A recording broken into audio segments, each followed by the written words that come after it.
Hello hi friends, welcome back to Jeevan channel. So ఇవాళ topic వచ్చేసి కేటీఆర్ గారు అసెంబ్లీలో ఏం మాట్లాడారు, పెన్షన్దారుల గురించి ఏం మాట్లాడారు, అలాగే రేవంత్ రెడ్డి గారి ప్రభుత్వం రాబోయే రోజుల్లో పెన్షన్ ఎప్పుడు ఇవ్వబోతుంది, 4,000 పెన్షన్, 6,000 పెన్షన్లు, పాత బకాయిలు ఇవ్వాలి అంటూ కేటీఆర్ గారు అసెంబ్లీ ముఖంగా డిమాండ్ చేశారు. సో ఇవన్నీ మనం చూడబోయే ముందు ఫస్ట్ మన ఛానల్కి లైక్ చేయండి, షేర్ చేయండి, ఖచ్చితంగా సబ్స్క్రైబ్ చేయండి. ఓకే ఫ్రెండ్స్, స్టార్టింగ్ నుంచి ఎండింగ్ వరకు చూడండి, అప్పుడే అర్థమవుతుంది, లేకుంటే మీకు అర్థం కాదు. ఓకే ఫ్రెండ్స్, ముందుగా ఇవాళ కేటీఆర్ గారు అసెంబ్లీలో పెన్షన్దారుల గురించి మాట్లాడారు. సో అది పూర్తిగా విందాం ఏం మాట్లాడారో. కేసీఆర్ 2,000 ఇస్తున్నాడు, మేము 4,000 ఇస్తాం. కేసీఆర్ గారు ఉద్యోగుల తల్లిదండ్రులకు పెన్షన్లు ఇస్తలేడు, మేము ఉద్యోగుల తల్లిదండ్రులకు కూడా ఇస్తామని చెప్పి ఉద్యోగుల మీద కూడా ప్రేమ చూపెట్టిన అధ్యక్ష భట్టి గారు స్వయంగా తిరిగారు, అఫిడవిట్ సైన్ చేశారు. దేవుడికి మొక్కి ఆ అఫిడవిట్ సైన్ చేసి మధ్యలో నామినేషన్ ముందు చెప్పారు ప్రజలకి 6 గ్యారంటీలు అఫిడవిట్ లో నేను చెప్తున్నా అని అఫిడవిట్ సంతకం పెట్టారు అధ్యక్ష, బాండ్ పేపర్ మీద. మరి అధ్యక్ష ఏమైనా అధ్యక్ష ఈరోజు ఎన్నికలకు ముందేమో రజనీకాంత్, ఎన్నికలు అయిపోయాక గజనీకాంత్. అధ్యక్ష ఇంత జల్దీ మర్చిపోతారా అధ్యక్ష? డెడ్ లైన్ దాటింది అధ్యక్ష, 100 రోజుల గడువు దాటింది. అందుకే హెడ్ లైన్ మేనేజ్మెంట్ నడుస్తా ఉంది. రోజొక్క లీక్ ఇవ్వాలి, రోజొక్క స్కామ్ అనాలి, ఏదో ఒకటి చేసి టైం పాస్ చేయాలి, అటెన్షన్ డైవర్ట్ చేయాలి. అధ్యక్ష నేను అడుగుతా ఉన్నా, ప్రచార పత్రంలో 100 రోజుల్లో అమలు చేస్తామని చెప్పిన గ్యారంటీలు, 100 రోజుల్లో 6 గ్యారంటీలను ఉదరగొట్టి 100 చేస్తాం 100 రోజుల్లో అని చెప్పిన మాటలు ఎక్కడున్నాయి అధ్యక్ష? బడ్జెట్ లో ఎందుకు చెప్పలేదు? అసెంబ్లీలో 4 గోడల మధ్యన కూర్చొని 4 కోట్ల మంది తెలంగాణ ప్రజల్ని మభ్యపెట్టే ప్రయత్నం చేస్తే కుదరదు అధ్యక్ష. తెలంగాణ గడ్డ పోరాటాల గడ్డ, తప్పకుండా నిలదీస్తాం, ప్రశ్నిస్తాం అధ్యక్ష. అధ్యక్ష ఇంకా విచిత్రం, తెలంగాణలో సామెత ఉంది అధ్యక్ష, అన్న వస్త్రాల కోసం పోతే ఉన్న వస్త్రాలు పోయినట్టుంది అధ్యక్ష. ఈరోజు పరిస్థితి, ఉండబట్టలేక ఓటేస్తే ఉన్నబట్ట కూడా లాక్కున్నారండి. ఎట్లుంది అధ్యక్ష అంటే, మేనిఫెస్టోలో ఏం చెప్పింది అధ్యక్ష? పెన్షన్లు పెంచుతాం, 2,000 4,000 చేస్తామన్నారు. ఏం చేస్తున్నారు అధ్యక్ష? ఈరోజు ఖమ్మం జిల్లాలో వారున్న జిల్లాలోనే లక్ష్మమ్మ అనే మహిళకు మొన్న ఆసరా పెన్షన్ రికవరీ పెట్టినారు అధ్యక్ష. ఆసరా పెన్షన్ రికవరీ అని చెప్పి లక్ష్మమ్మ గారు, పాపం ఆమె వృద్ధురాలు, 80 ఏళ్ళు ఉంటుంది అనుకుంటా, ఆమె దగ్గర రికవరీ, కొత్తగా రికవరీ స్కీమ్ స్టార్ట్ అధ్యక్ష. ఆసరా pension recovery, Rythu Bandhu recovery, Kalyana Lakshmi recovery, ఇక చెప్పాలంటే చాలా ఉన్నాయి అధ్యక్ష. అధ్యక్ష గవర్నమెంట్ డెవలప్మెంట్ ఏజెంట్ ఉండాలి, రికవరీ ఏజెంట్ ఉండద్దు అధ్యక్ష. పోయి అది కూడా పేదవాళ్ళ మీద ప్రతాపం చూపెట్టడం అయితే మంచిది కాదు అధ్యక్ష.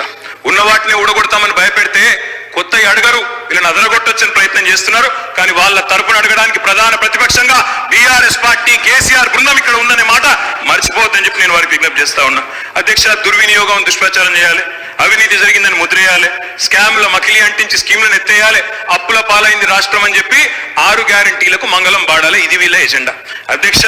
మేము వాళ్ళని వదిలిపెట్టాం అధ్యక్ష. రికవరీ చేయాల్సి వస్తే ప్రజలు చేయాలి అధ్యక్ష. రికవరీ ఏం రికవరీ చేయాలి అధ్యక్ష? విచేయూత అధ్యక్ష. మా పేదలు ఎవరైతే వృద్ధులు ఉన్నారో, వితంతువులు ఉన్నారో, ఒంటరి మహిళలు ఉన్నారో వాళ్ళు పెట్టాల వీళ్ళ మీద రికవరీ అధ్యక్ష. మాట తప్పినందుకు గత 8 నెలలుగా 2,000 నుంచి 4,000 చేయనందుకు అప్పుడు వాళ్ళు పెట్టాల రికవరీ మీ మీద. మహాలక్ష్మి, మా ఆడబిడ్డలు 1,68,00,000 మంది ఎదురు చూస్తా ఉన్నారు. 18 ఏళ్ల పైబడ్డ ఆడబిడ్డలు నెలకు 2,500 ఇస్తామని చెప్పిన మాట వారందరూ ఎదురు చూస్తున్నారు. వాళ్ళు పెట్టాల 8 నెలల రికవరీ మీ మీద అధ్యక్ష. మేము ఉత్తగానే ఆరోపణలు చేస్తలేం. ప్రతి నెల ప్రతి మహిళకు 1,67,00,000 మంది ఆడబిడ్డలు రాష్ట్రంలో ఎదురు చూస్తా ఉన్నారు.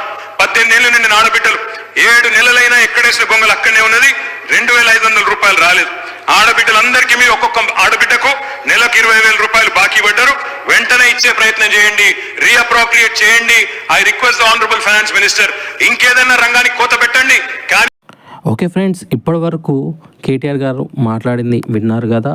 సో పెన్షన్లు ఇవ్వాలి, పాత వారికి పెన్షన్లు ఇవ్వాలి, కొత్త వారికి కొత్త పెన్షన్లు ఇవ్వాలంటూ ఇవాళ అసెంబ్లీలో డిమాండ్ చేశారు. సో ఫ్రెండ్స్, ఇంతసేపు మీరు ఆడియో రికార్డింగ్ విన్నారు కదా. సో మరి దీన్ని ప్రభుత్వ దృష్టికి కేటీఆర్ గారు తీసుకెళ్లారు. సో ఇవాళ అసెంబ్లీలో వీటి గురించి చర్చించారు. సో మరి ప్రభుత్వము, కాంగ్రెస్ ప్రభుత్వం ఇప్పుడు ఏం చేయబోతుంది అనేది వేచి చూడాలి. వాళ్ళు మాత్రం ఇంకా అఫీషియల్గా ప్రకటన ఏం చేయలేదు. కొత్త పెన్షన్లు ఇస్తామని, పెన్షన్లు ఎప్పుడు పెంచుతామనేది ఒక తేదీ అయితే చెప్పట్లేదు. అయితే నేను ఇదివరకు పెట్టిన వీడియోలో చాలామంది చాలా రకాలుగా చాలా ఏరియాస్లో రావట్లేదని కమెంట్ చేశారు. సో అది నేను చాలామందిని అక్కడ అధికారులని వాళ్ళని సంప్రదించడం జరిగింది. చాలా చోట్ల అసలు పింఛన్లు రావట్లేదని తెలిసింది. సో పాత పెన్షన్దారులు ఎవరైతే ఉన్నారో దానిలో వృద్ధాప్యం ఉన్నవారు, బీడీ కార్మికులు, వితంతువు, ఒంటరి వీళ్ళలో చాలామంది వరకు అనర్హులు ఉన్నట్టు తెలిసిందంట. ఏ డిస్టిక్లో అయితే ఈ వెరిఫికేషన్ జరుగుతుందో అక్కడ ఆపడం జరిగినట్టు సమాచారం వచ్చింది. మరి జూలై నెల పెన్షన్ వచ్చేసి పాత పెన్షన్దారుల గురించే చెప్తున్నాను. కొన్ని డిస్టిక్లో మాత్రమే ఇవ్వడం జరిగింది. మరి మిగతా డిస్టిక్ వారికి మరి అనర్హులని ఎత్తివేయడం అనేది జరుగుతుంది, దానివల్ల ఆలస్యం అవుతుంది అన్నట్టు చెప్తున్నారు. మరి అది ఏందనేది క్లారిటీగా తెలియదు. ఇప్పుడు కొంతమంది సబ్స్క్రైబర్స్ వాళ్ళ పెన్షన్దారులు కొంతమంది కామెంట్ చేశారు. సో వాళ్ళ బాధ ఏ డిస్టిక్లో ఎవరు కామెంట్ చేశారు వాళ్ళకి రాలేదనేది. ఎందుకంటే ఇవి కామెంట్స్ ఎందుకు చదువుతున్నానంటే రాని వాళ్ళకి ఇంతమందికి రావట్లేదు అని చాలామంది పెన్షన్దారులు వాళ్ళు షేర్ చేస్తే ఈ వీడియో వాళ్ళ దాకా వెళ్తే కొంచెం ఈ రాని వాళ్ళకి అర్హులకి ఇస్తే మా ఛానల్ ద్వారా ఒక మేలు చేసిన వాళ్ళం అవుతాము. ఎందుకంటే అర్హులకి వాళ్ళకి అదే జీవనాధారం. సో దాని మీదనే ఆధారపడి ఉంటారు. సో ఫ్రెండ్స్, ఇప్పుడు కొన్ని కమెంట్స్ చదువుదాం. ఓకే, ఇప్పుడు మనం కొన్ని కామెంట్స్ చదవబోతున్నాం. సో పేర్లు: నిర్మల్ డిస్టిక్ వికలాంగుల న్యూ పెన్షన్ ఇప్పటి వరకు రాలేదు. అసలు ఇంకా పాత పెన్షన్దారులకే కొన్ని డిస్టిక్స్లో రావట్లేదని చాలామంది కామెంట్ చేస్తున్నారు. సో కొత్త పెన్షన్ అనేది ఇంకా ఊసే లేదు అని చెప్పవచ్చు. ఇంకా అసలు కొత్త పెన్షన్ అంటే ఇంకా చాలా టైం పడుతూ ఉండొచ్చు. సో నిజామాబాద్ డిస్టిక్లో చూస్తే పెన్షన్ రాలేదు, నిజమే అంట. మునుగురు రాలేదంట. సో మన సబ్స్క్రైబర్లో ఈ చోట్ల సరే వేరే వాళ్ళకు కూడా రాలేదా, వీళ్ళకే రాలేదా అని కమెంట్లో, ఈ వీడియో కామెంట్లో ఖచ్చితంగా కామెంట్ చేయండి. స్టార్టింగ్ నుంచి ఎండింగ్ వరకు పూర్తిగా చూస్తే ఇది చాలామందికి షేర్ అవుతే మీకు కూడా కొంచెం ఉపయోగం జరుగుతుంది. సో అందరూ పెన్షన్దారుల రిలేటివ్స్ కావచ్చు, వాళ్ళ బంధువులు కావచ్చు, షేర్ మాత్రం చెయ్యండి. ఎక్కడికి వెళ్ళి తీసుకోవాలి? హైత్ నగర్ మండల్ డిస్టిక్ రాలేదు, నిజమే రాలేదంట, నేను కనుక్కున్నాను. సో కొన్ని చోట్ల ఏమవుతుందంట అంటే ఈ అనర్హులు ఎవరైతే ఉంటారో వాళ్ళని తీసివేయడం జరుగుతుందంట. సో దానివల్ల ఆలస్యం అవుతుందని కొంచెం ఇన్ఫర్మేషన్ వచ్చింది. కొన్ని చోట్లనే ఇచ్చారు. మొన్న జూలై పెన్షను 29 వరకు ఇచ్చారు, 22 నుంచి మొదలుకొని. అది కూడా కొన్ని జిల్లాలనే ఇచ్చారు. సో ఇక్కడ పెద్దపల్లిలో పెన్షన్ ఎప్పుడు ఇస్తారు? ఇంకా పెంచలే పెన్షన్లు. నిజామాబాద్ డిస్టిక్లో పెన్షన్ రాలేదు. నా పేరు మంగమ్మ, నాది వితంతు పెన్షన్. అది 2 years నుంచి వస్తుంది. నెల బ్యాంక్ అకౌంట్లో పడేది, ఈ నెల పడలేదు.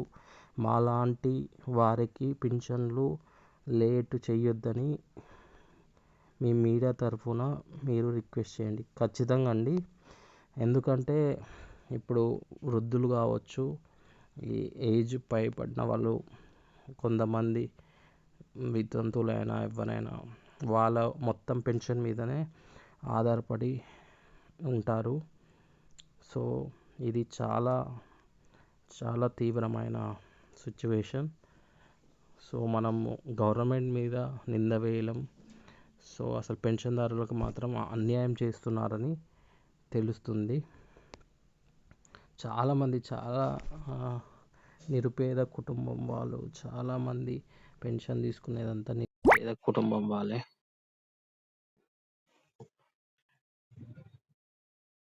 ఖమ్మంలో నాకు రాలేదు సార్. అక్కడ ఖమ్మంలో కొత్తగూడెంలో అక్కడ ఏదో వెరిఫికేషన్ జరుగుతుంది. అదే అనర్హుల్ని తీసేయడము. మరి ఈ అనర్హుల్ని తీసినట్టు మరి అర్హులైన వాళ్ళు కూడా ఎమ్మటే ఇస్తే ఎంత బాగుంటుంది. సంగారెడ్డి డిస్టిక్లో రాలేదంట. జయశంకర భూపాలపల్లి జిల్లా రాలేదు. నిర్మల్ డిస్టిక్‌లో పడలేదు. చాలామంది నిర్మల్ నుంచి మెసేజ్ చేశారు పడలేదని. సో, హన్మకొండల పాత పెన్షన్ రాలేదు. Okay friends. ఓకే. ఈ డిస్ట్రిక్ట్‌లో సరే మీకు ఆయన జూలై నెలలో ఎంతమంది తీసుకున్నారు పాత పెన్షన్‌దారులు? సరే ఏ జిల్లా వారికొచ్చింది? ఏ జిల్లాల రాలేదో కొంచెం కామెంట్ చేయండి. Okay. Thank you for watching Jeevan channel. Please like, share, subscribe.